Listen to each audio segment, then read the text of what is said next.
Assalamualaikum warahmatullahi wabarakatuh. Salam Bapak Ibu hebat. Perkenalkan, nama saya Dijen Jenderal Akri, calon guru penggerak Angkatan 9 Kabupaten Sukabumi. Pada kesempatan ini, saya ingin menyampaikan sebuah video aksi nyata modul 1.4 tentang budaya positif sekolah. Pada kesempatan ini, saya bekerjasama dengan Bapak Kepala Sekolah SD Negeri 1 Bojongasi dan rekan-rekan guru yang ada di SD Negeri 1 Bojongasi, Kecamatan Parakan Sarak. Selamat menyaksikan video. Salam Bapak Ibu Guru Hebat.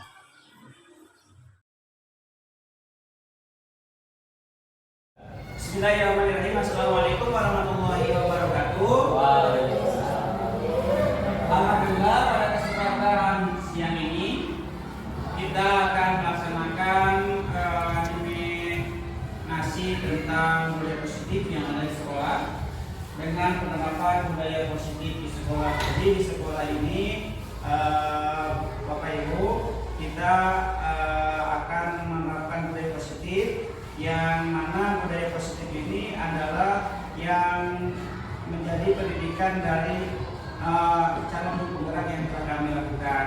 Jadi kami sebagai peran daripada guru penggerak yaitu menggerakkan institusi yang ada di sekolah.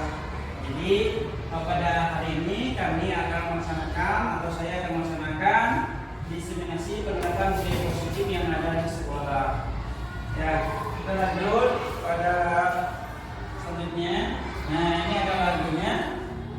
Cikini ke Gondang Dia. Hari ini kita belajar bersama Cikampek Tasikmalaya, meskipun capek hatiku bahagia. Ya, Jakarta ke Jayapura, mari belajar dengan penuh seksama, madrasah sampai Papua. Duduk yang rapi, lalu kita berdoa. Mari kita berdoa terlebih dahulu ya. Berdoa dimulai.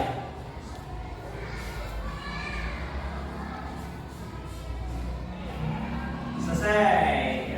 Alhamdulillah kita sudah melaksanakan doa bersama. Langsung ke konsep inti budaya positif. Jadi konsep inti budaya positif di sini ada perubahan paradigma belajar, disiplin positif, nilai-nilai kebajikan, kebutuhan dasar manusia, motivasi perilaku manusia, posisi kontrol guru, keyakinan kelas, dan segitiga restitusi. Dalam konsep inti budaya positif ini yang kami laksanakan di dalam pendidikan. Ada perubahan paradigma belajar. Jadi perubahan paradigma belajar ini sesuai dengan yang disampaikan oleh konsep Ganjar Dewantara, bahwa yang namanya guru, yang namanya pendidikan adalah proses menuntut anak, ya, proses menuntut anak untuk kebahagiaan anak dari untuk mencapai kebahagiaan anak setinggi-tingginya, ya. Jadi karena pola tangan ini berbeda, maka kita harus tahu kesiapan belajar anak tersebut. Jadi ketika kesiapan anak belajar kita ketahui dengan asesmen, pola asesmen maka kita bisa menuntut pola anak dengan sebaik-baiknya. Nah, ada disiplin positif. Disiplin positif ini yang kita ketahui bersama bahwa disiplin itu setelah saya melaksanakan CGP, disiplin itu bukan mematuhi aturan ternyata. Jadi disiplin positif itu adalah belajar bagaimana kita untuk mematuhi aturan yang telah diterapkan. Jadi nilai-nilai intrinsik yang ada dalam diri kita itu adalah disiplin, makna disiplin tersebut. Jadi disiplin itu adalah belajar bagaimana nilai-nilai intrinsik yang ada di dalam diri kita untuk keluar tumbuh. Ada nilai-nilai kebajikan. Ya, nilai-nilai kebajikan ini adalah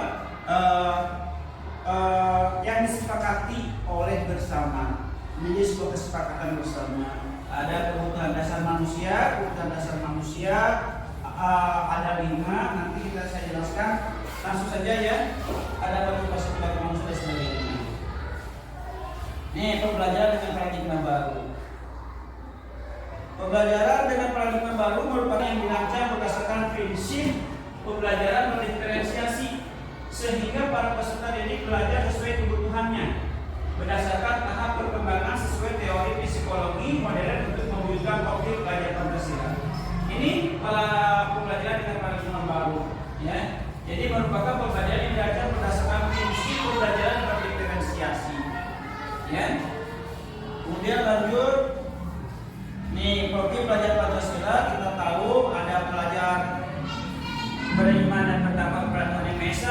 berakhlak mulia, berpendidikan global, berkomitmen mandiri dan kreatif, dan bernalar kritis. Ya. Nih. Beriman, bertakwa kepada Tuhan Yang Maha Esa dan berakhlak mulia.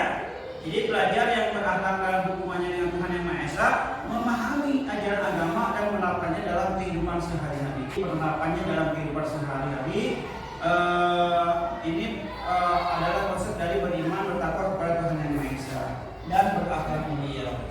Kemudian ada bernalar kritis. Pelajar yang bernalar kritis mampu secara objektif memproses informasi dan kualitatif maupun kuantitatif. Ini bernalar kritis. Lanjut kembali, berkepentingan global. Pelajar yang mempertahankan budaya luhur, lokalitas dan identitasnya dan tetap berpikiran membuka dalam berintegrasi terhadap budaya lain. Ini berkepentingan global. Kemudian bergotong royong. Pelajar yang memiliki kemampuan untuk melakukan kegiatan bersama-sama dengan sukarela. Ya, ini adalah budaya leluhur kita.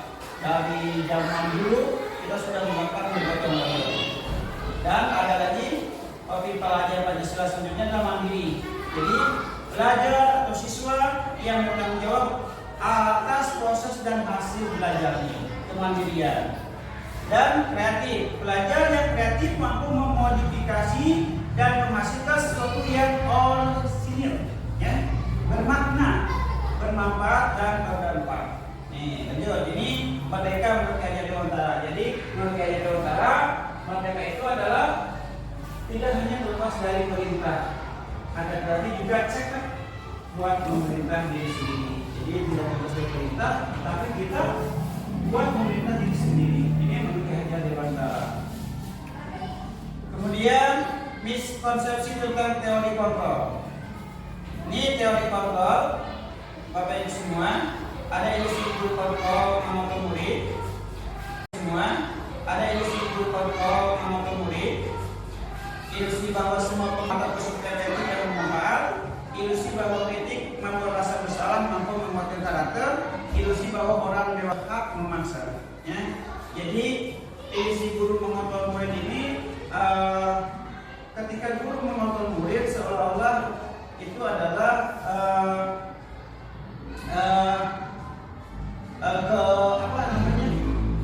jadi posisi kontrol seorang guru terhadap murid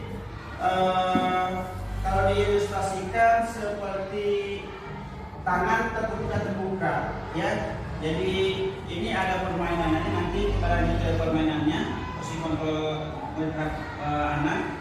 Kita lanjut merubah stimulus respon ke teori kontrol. Nih, stimulus respon ke teori kontrol ada, kalau stimulus responnya realitas kebutuhan kita sama. Sekarang kalau pengertian teori kontrol, realitas kebutuhan kita berbeda. Nih, kalau stimulus respon semua orang melihat hal yang sama. Kalau teori kontrolnya setiap orang memiliki gambaran berbeda. Kita mencoba mengubah orang agar pandangan sama dengan kita. Teori kontrolnya adalah kita berusaha memahami pandangan orang lain tentang dia. Ya, perilaku buruk dilihat sebagai suatu kesalahan. Semua perilaku memiliki tujuan dan lain sebagainya. Kita lanjut lagi ya. Nah, ini ada disiplin positif. Nih, disiplin berasal dari kata disiplina, yang artinya belajar. Disiplina mengacu pada disiplin diri yang memiliki tanggung jawab terhadap apa yang dilakukannya berdasarkan nilai-nilai yang diyakini. Ya, disiplin positif merupakan salah satu cara penerapan disiplin yang bertujuan untuk menumbuhkan kesadaran serta memberdayakan peserta didik tanpa imbalan penghargaan, reward, ancaman atau hukuman. Jadi disiplin positif di sini menumbuhkan kesadaran tanpa ada sebuah penghargaan, hukuman atau reward. Jadi munculnya dalam diri sendiri, itu namanya disiplin positif, ya, disiplin positif. Nah, sebagai pendidik, tujuan kita adalah menciptakan peserta didik yang memiliki disiplin diri sehingga mereka berperilaku mengacu kepada nilai-nilai kebajikan universal dan memiliki motivasi intrinsik dalam perubahan perilaku ke arah yang lebih baik. Jadi anak-anak itu disiplin itu bukan karena takut hukuman, bukan karena ada reward, tetapi disiplin anak ini muncul dalam diri anak itu sendiri, yaitu dari disiplin intrinsik. Jadi itu menurut yang saya pelajari di pendidikan CGP. Jadi disiplin itu arti dari belajar. Lanjut, nilai-nilai kebajikan. Nilai yang disepakati bersama. Ini nilai-nilai kebajikan itu adalah nilai-nilai yang disepakati bersama, lepas dari suku bangsa, agama, bahasa maupun latar belakangnya. Ini adalah nilai-nilai kebajikan. Contoh-contohnya, Kopi Belajar Pancasila, ada beriman dan bertakwa kepada Yang Maha Esa, ada dari Ibu BPJS, program PYP, toleransi rasa hormat. Ini adalah nilai-nilai kebajikan. Jadi nilai-nilai kebajikan, nilai-nilai yang disepakati bersama, lepas dari suku bangsa, agama, bahasa maupun latar belakangnya. Ya, ini adalah kesepakatan bersama, disepakati bersama. Seperti di negara kita ada namanya Kopi Belajar Pancasila. Kita sepakati bahwa Kopi Belajar Pancasila itu adalah beriman dan bertakwa kepada Tuhan Yang Maha Esa, beradab mulia, berkebinekaan global, gotong royong, mandiri, kreatif dan bernalar kritis. Ini adalah nilai-nilai kebajikan yang ada di pendidikan kita, yaitu Kopi Belajar Pancasila. Kemudian kebutuhan dasar manusia. Kebutuhan dasar manusia adalah segala sesuatu yang kita lakukan untuk mendapatkan apa yang kita inginkan. Seluruh tindakan yang kita lakukan memiliki tujuan tertentu. Tindakan yang kita lakukan pasti memiliki tujuan tertentu. Apapun itu tindakannya, pasti ada tujuan di balik tindakan tersebut. Dan semua usaha terbaik yang kita lakukan adalah dalam rangka agar kebutuhan dasar kita terpenuhi dengan baik. Jadi anak melakukan kesalahan itu ada sebenarnya ada tujuannya, ya, ada tujuannya. Ada tujuan di balik tindakan tersebut, ya. Kita lanjut. Nah, ini ada 5 kebutuhan dasar manusia. Pertama, ada bertahan hidup, ya. Seperti makanan, pakaian, tempat tinggal, ini kebutuhan bertahan hidup. Ada lagi kasih sayang dan rasa diterima, dipedulikan, berbagai kerjasama, menjadi bagian dalam kelompok. Ada penguasaan. Yang ketiga, ada kebebasan dan ada kesenangan. Ini 5 kebutuhan dasar manusia, ya. Salah satunya saja hilang, maka akan terasa timpang, ya. Jadi 5 kebutuhan dasar manusia ini harus terpenuhi. Karena bertahan hidup, ya. Kedua, kasih sayang dan rasa diterima. Ketiga, penguasaan. Terus keempatnya kebebasan. 5, kesenangan. Ini 5 kebutuhan dasar manusia. Nah, ini ada motivasi perilaku manusia, ya. Motivasi perilaku manusia untuk menghindari ketidaknyamanan hubungan. Ya, ada motivasi intrinsik. Ya, motivasi intrinsik ini untuk menghindari ketidaknyamanan hubungan. Yang kedua, untuk mendapatkan imbalan penghargaan dari orang lain. Nah, yang paling baik dari motivasi perilaku manusia itu adalah dari intrinsiknya, motivasi intrinsiknya untuk menjadi orang yang mereka inginkan dan menghargai diri sendiri dengan nilai-nilai yang mereka percayai. Ya, jadi ada motivasi verbal atau psikis. Ya, jadi ketika keluar anak itu ada semacam benda pernah dihukum oleh guru. Nah, terus ada konsekuensi. Konsekuensi ini perencanaan disepakati sesuai peraturan. Misalkan ada peraturan tertulis atau peraturan yang tidak tertulis. Misalkan anak-anak kalau kamu keluar ke istirahat, apa konsekuensinya? Saya belum langsung istirahat. Kamu nanti push up 5 kali misalkan. Itu konsekuensinya. Jadi ada semacam konsekuensi antara guru dan anak seperti itu. Kalau tidak pakai seragam pada hari Senin, kamu tidak boleh ikut upacara. Misalkan seperti itu. Ada konsekuensinya. Berbeda dengan hukuman. Kalau hukuman itu secara tiba-tiba, anak datang kesiangan ketika upacara, langsung tidak ikut upacara. Secara tiba-tiba atau anak-anak dihadapkan, dipermalukan, seperti itu tidak boleh. Nah, ada yang nilai yang baiknya adalah restitusi. Restitusi itu adalah proses menciptakan kondisi bagi murid untuk memperbaiki kesalahan. Jadi restitusi ini adalah anak ditanya keyakinannya, apakah datangnya terlambat itu perbuatan baik atau tidak baik, maka anak pasti menjawabnya perbuatan tidak baik. Maka itu adalah nilai restitusi. Maka nilai dari situ ini ada kolaboratif yang mengajarkan murid untuk mencari solusi sendiri. Ya, kita lanjut. Nah, 5 posisi kontrol guru. Tadi ini sudah dibahas. Pertama ada posisi penghukum, pembuat merasa bersalah, teman, pemantau atau manajer. Posisi kita berada di mana nih? Ya, ada penghukum, apakah pembuat merasa bersalah, apakah sebagai teman atau pemantau atau manajer?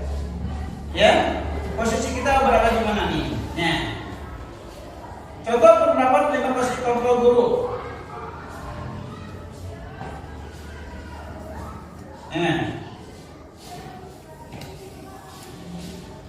Kasus siswa tidak memakai atribut lengkap saat upacara bendera.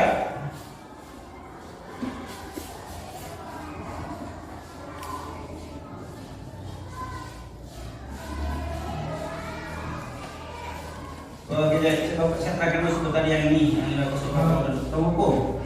Ini penghukum. Jadi penghukum itu memberi hukuman kepada anak. Tadi sudah dijelaskan adalah hukuman itu secara fisik ataupun verbal. Nih, penghukum biasanya anak merasa merasa dendam kalau dihukum oleh guru. Pasti kadang-kadang ketika waktu dulu anak yang ada di SMP, ketika ada itu memberi hukuman, kadang-kadang pulang sekolahnya motornya karena dendam, ada sifat dendam karena dihukum, ya.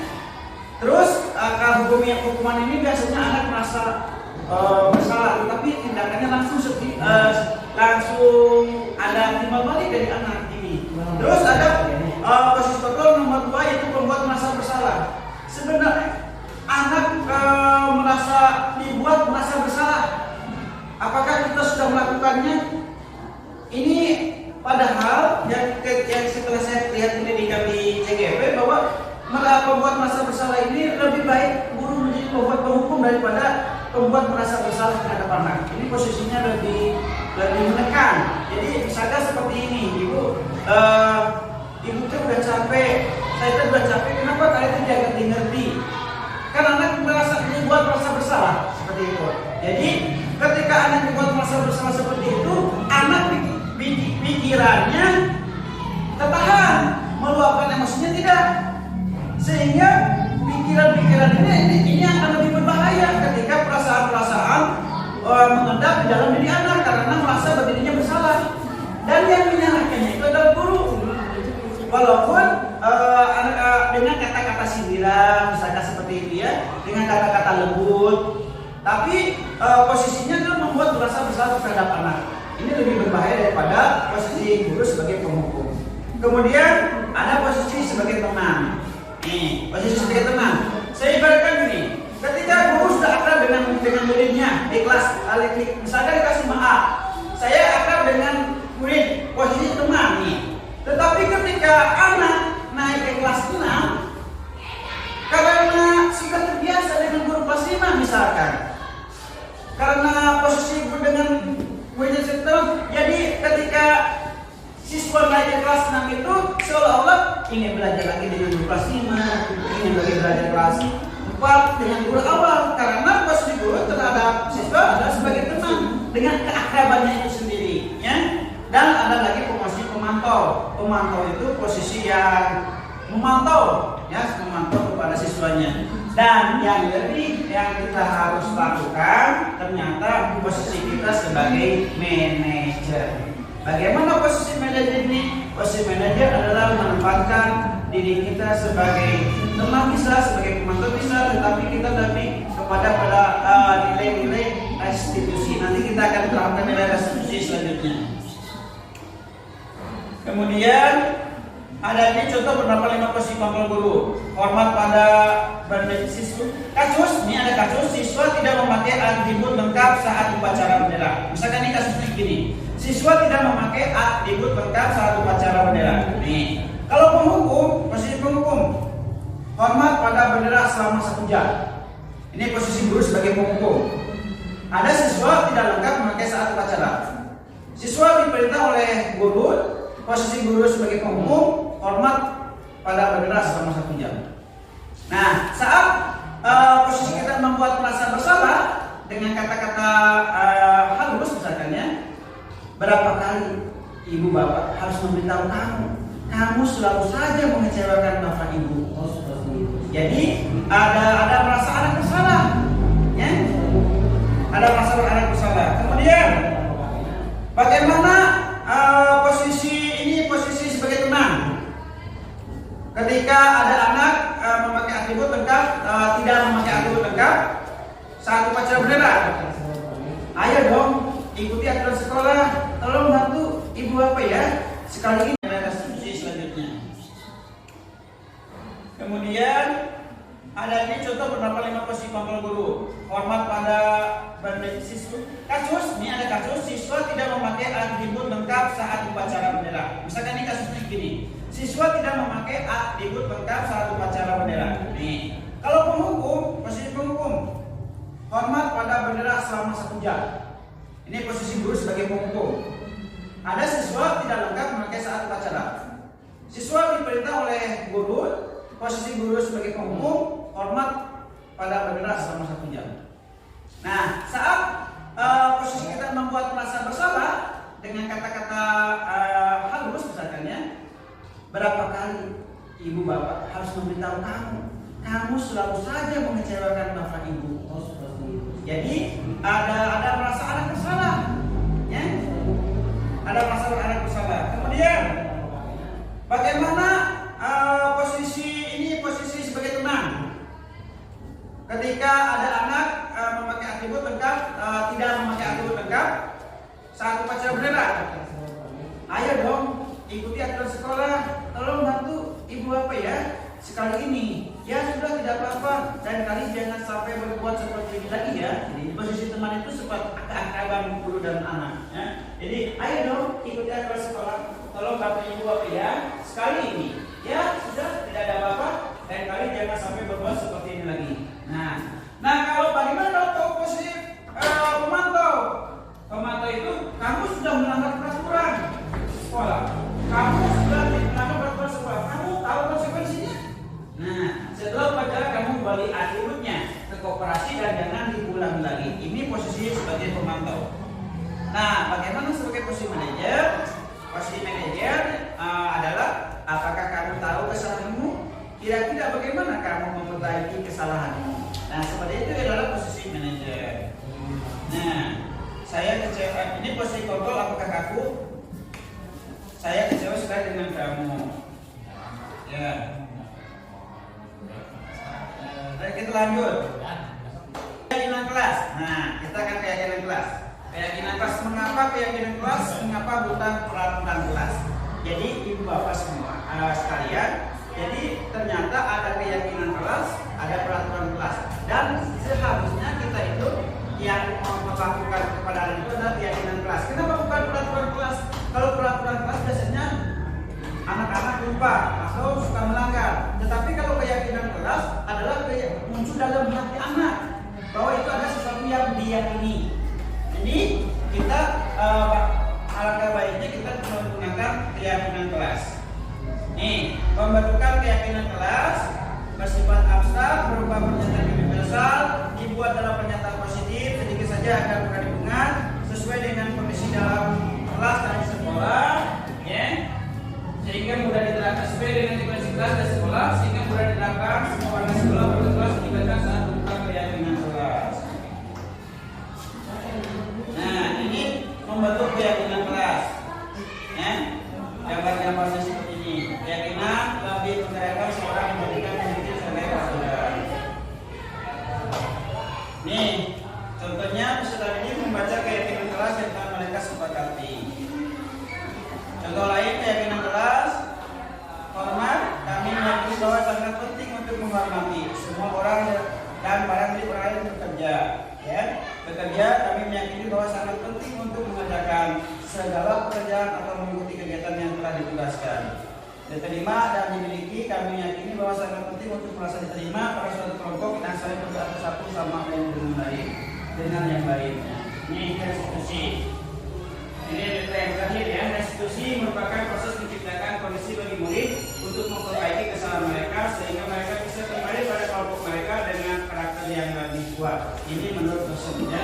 Jadi restitusi ini merupakan proses menciptakan kondisi bagi murid untuk memperbaiki kesalahan mereka sehingga mereka bisa kembali pada kelompok mereka dengan karakter yang lebih kuat. Ini restitusi untuk menciptakan atau kondisi permasalahan yang dalam diri anak. Nah, segitiga restitusi merupakan tindakan yang dilakukan guru yang bertujuan agar peserta didik dapat mencari solusi untuk masalahnya. Jadi ketika ada masalah terhadap anak, guru mencari solusinya adalah dengan anak itu sendiri.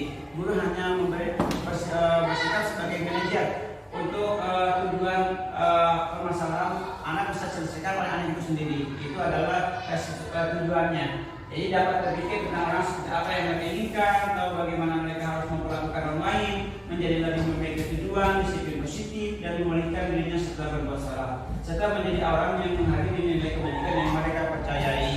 Itu menjadi segitiga seperti ini. Ada langkah-langkahnya.